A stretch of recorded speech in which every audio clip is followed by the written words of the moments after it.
Juan el Revelador representó los poderes del mundo como 4 vientos sostenidos por ángeles delegados para hacer este trabajo.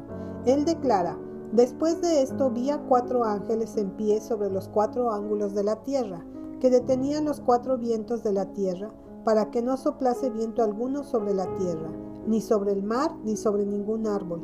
Vi también a otro ángel que subía de donde sale el sol, y tenía el sello del Dios vivo, y clamó a gran voz a los 4 ángeles a quienes se les había dado el poder de hacer daño a la tierra y al mar, diciendo: no hagáis daño a la tierra, ni al mar, ni a los árboles, hasta que hayamos sellado en sus frentes a los siervos de nuestro Dios. Apocalipsis 7, 1 al 3. De esta visión podemos saber por qué tantos han sido preservados de la calamidad. Si a estos vientos se les permitiera soplar en la tierra, crearían estrago y desolación. Pero la maquinaria intrincada del mundo está funcionando bajo el control del Señor. Los huracanes que amenazan con la destrucción están controlados por las leyes de aquel que es el protector de los que temblorosos temen a Dios y guardan sus mandamientos. El Señor sostiene los vientos tempestuosos.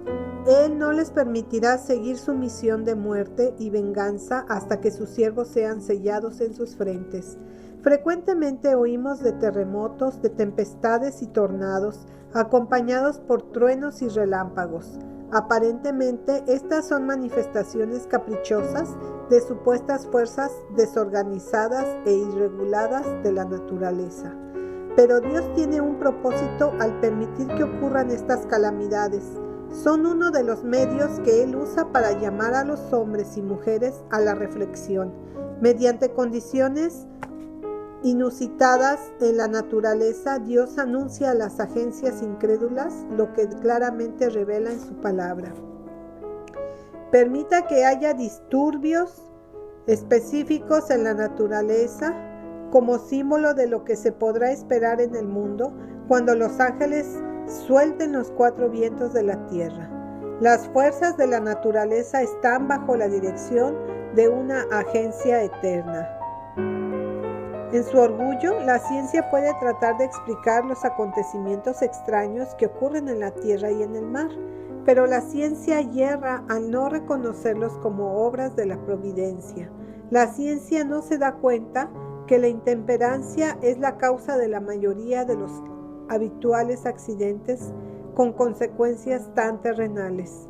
Hombres a quienes les incumbe la gran responsabilidad de salvaguardar a sus semejantes de accidentes y daños, a menudo son infieles a su cometido. Debido a la indulgencia del tabaco y del licor, no mantienen la mente despejada y clara. La misma mano que impidió que las serpientes ardientes del desierto entraran en el campamento de los israelitas hasta que el pueblo escogido por Dios lo provocó con sus constantes murmuraciones y quejas, está guardando hoy a los honestos de corazón. Si se retirara esta mano, inmediatamente el enemigo de nuestras almas empezaría la obra de destrucción que ha deseado realizar por mucho tiempo. Y porque ahora no se reconocen la paciencia y longanimidad de Dios, hasta cierto grado, a las fuerzas del mal ya se les permite destruir. ¿Cuán pronto verán los agentes humanos la destrucción de sus edificios magníficos, que son su orgullo?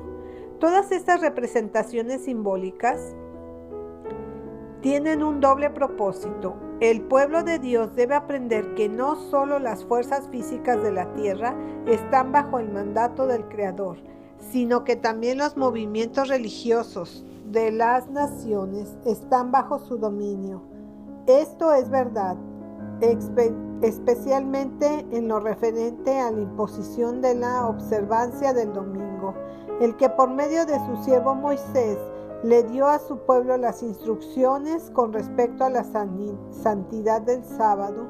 En la hora de la prueba, preservará a aquellos que guardan este día como una señal de lealtad a Él. En los últimos días, Satanás aparecerá como un ángel de luz, con gran poder y gloria celestial, pretendiendo ser el Señor de toda la tierra.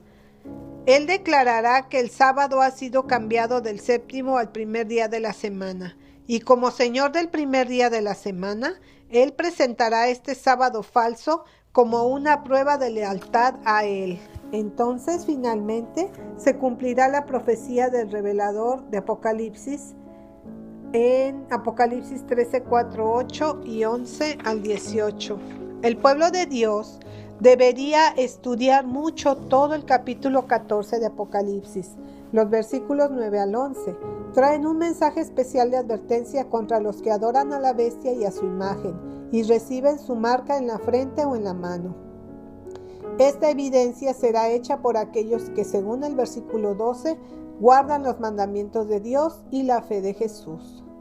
Un día, el personal dirigente de nuestra escuela de Avondale me interrogó en esta forma: ¿qué debemos hacer? Los agentes de policía han recibido orden de arrestar a las personas que trabajan en domingo.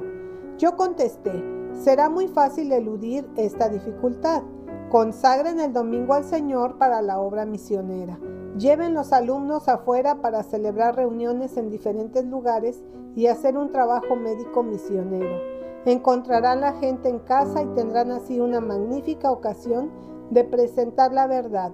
Esta manera de emplear el domingo es siempre agradable al Señor. Durante el tiempo del fin, la actividad de los súbditos de Satanás aumentará grandemente. La actividad de los siervos de Dios debe aumentar proporcionalmente. Los cristianos deben unirse con los cristianos, iglesia con iglesia. Todos, guiados por el Espíritu Santo, deben culminar la obra de Dios.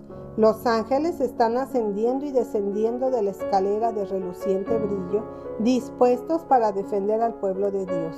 Se les ordena acercarse más y más a los que están luchando en defensa de su fe. Aquellos que se ponen bajo el control de Dios para ser guiados y controlados por Él, seguirán con paso firme los eventos dispuestos por Él.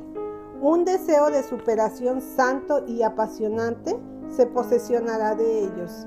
Que la iglesia tenga más fe, que se contagie con el celo de sus invisibles aliados celestiales, del conocimiento de sus recursos insondables, de la grandeza de la misión en la cual están comprometidos y del poder de su líder, que reciba fuerza de Dios para terminar la gran obra que se debe hacer en favor de las personas más necesitadas en esta nación cristiana.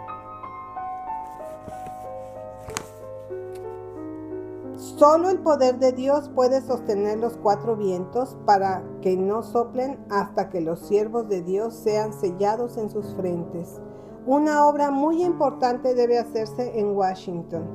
Tarde o temprano las leyes dominicales serán promulgadas, pero los siervos de Dios deben hacer mucho para advertir a la gente. Esta obra ha sido grandemente estorbada porque han tenido que esperar y luchar contra las artimañas de Satanás, que han estado luchando por encontrar un lugar en nuestra obra. Debemos humillarnos ante el Señor y al mismo tiempo ser tan firmes a los principios como una roca. La ley de Dios debe ser vindicada por medio de la obediencia del corazón y la mente y por medio de argumentos contundentes. Todos debemos dejar de mirar al hombre finito y fijarnos en el Dios omnipotente, poseedor de todos aquellos a quienes Él ha dado vida. Están bajo su gobierno, y cuando los gobernantes finitos hacen leyes que están en conflicto con el claro, así dice el Señor, debemos obedecer la ley de Dios. ¿Acaso osará el hombre ocupar el lugar de Dios, dejando a un lado las leyes de la potestad del universo, poniendo en su lugar estatutos humanos? ¿Se atreverá a exigir obediencia a estas leyes humanas? Aquí es donde el hombre de pecado encuentra su lugar en la profecía. ¿Qué es pecado? El Señor lo define como la transgresión de la ley de aquel que sostiene la vida de cada ser humano en sus manos, y por quien todos serán juzgados según sus obras. De aquí en adelante, cuando el Señor venga en las nubes de los cielos, con gran poder y gloria, Cada hombre sabrá quién es Dios. Entonces, aquellos que han pisoteado su ley comprenderán la perversidad del pecado. Dios exaltó el séptimo día al poner en él un sello, su sello. Pero el hombre, al ensalzarse sobre Dios, quita el sábado del Señor y exalta un día que no tiene ninguna santidad sino la conferida por el poder papal. En esto el hombre de pecado se exaltará contra todo lo que se llama Dios o que se adora, hasta sentarse en el templo de Dios como Dios, haciéndose pasar por Dios. Segunda de Tesalonicenses 2:4. El capítulo 24 de Ezequiel registra el castigo que sobrevendrá sobre todos los que rechacen la palabra del Señor. Se me instruyó presentar estas palabras ante aquellos que han tenido luz y evidencia, pero que han obrado directamente en contra de la luz. El Señor hará que el castigo de aquellos que no han recibido sus advertencias y amonestaciones sea tan amplio como el mal que han cometido. Los propósitos de aquellos que han tratado de encubrir su error, mientras trabajan en secreto contra los propósitos de Dios, serán revelados totalmente. La verdad será vindicada. Dios pondrá de manifiesto que Él es Dios. En la iglesia hay un espíritu de maldad que se esfuerza constantemente por abolir la ley de Dios. Aunque el Señor no les quita la vida a aquellos que han llevado su rebelión hasta tal extremo, la luz nunca volverá a brillar con ese poder convincente sobre el obstinado opositor de la verdad. Dios proporciona suficiente luz y evidencias para capacitar al hombre a fin de que pueda distinguir qué es verdad y qué es error. Pero el poder engañador del mal es tan fuerte para algunos que no aceptarán la evidencia ni responderán por medio del arrepentimiento. Una resistencia insensate a la verdad endurecerá el corazón más sensible. Aquellos que rechazan el espíritu de verdad se ponen bajo el control de un espíritu que se opone a la palabra y obra de Dios. Por un tiempo podrán continuar enseñando algunos aspectos de la verdad, pero al negarse a aceptar toda la luz que Dios les envía, después de un tiempo los llevará a hacer la obra de un falso atalaya. No falta mucho para que se exalte el falso sábado y se ordene a los hombres ahorrarlo como un día santo, aunque no tenga nada de sagrado en él. Este sábado espurio será una cuestión de prueba para todos. Juan describe: vi volar por en medio del cielo a otro ángel que tenía el evangelio eterno para predicarlo a los moradores de la tierra, a toda nación, tribu, lengua y pueblo, diciendo a gran voz: temed a Dios y dadle gloria, porque la hora de su juicio ha llegado, y adorad a aquel que hizo el cielo, la tierra, el mar y las fuentes de las aguas. Otro ángel le siguió diciendo: ha caído Babilonia, la gran ciudad, porque ha hecho beber a todas las naciones del vino del furor de su fornicación. ¿Cómo ha podido hacerlo? Obligando a los hombres a aceptar un sábado falso. Los planes frívolos y el retraso que estos han causado han alentado la observancia del domingo, y esta falsa teoría ha sido celosamente estimulada. Nuestro pueblo no ha cumplido con su cometido. Todavía tendrá que enfrentar la verdadera cuestión en controversia. Cuando esto suceda, Satanás aparecerá como con el dragón. Mucho tiempo antes de esto, debemos mostrar decididamente ante el mundo y ante las otras iglesias que somos el pueblo que observa el verdadero sábado. La cuestión del domingo está entrando en vigencia. No debemos actuar como una iglesia somnolienta. Aquellos que encabezan el movimiento a favor del domingo lucharán para obtener la victoria. Se me ha instruido a hacer un llamado a nuestro pueblo en todas partes de la tierra, para que se despierte y se separe para el juicio, uniéndose totalmente a Cristo. No se deben sentar pasivamente a esperar la tormenta que se avecina, provocada por el poder de las tinieblas, y consolándose con la idea de que serán resguardados y estarán seguros.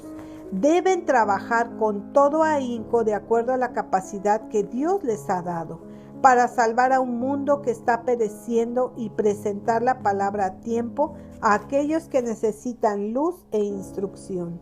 Satanás no está ocioso. Él ha estado atrayendo a sus filas a los ministros y a cualquier otro a quien él pueda inducir para aceptar sus teorías erróneas. Ministros que estaban una vez con nosotros se han apartado por su propio deseo de encontrar algo nuevo y extraño. Aquellos que por medio de la palabra de Dios han recibido evidencias concerniente a la verdad del día santo del Señor, deben tener presente que la línea de demarcación entre los observadores del sábado y los que observan el día en el cual el Señor no ha puesto ninguna santidad jamás será eliminada. Debemos hacer una obra especial y debemos hacerla con toda fidelidad.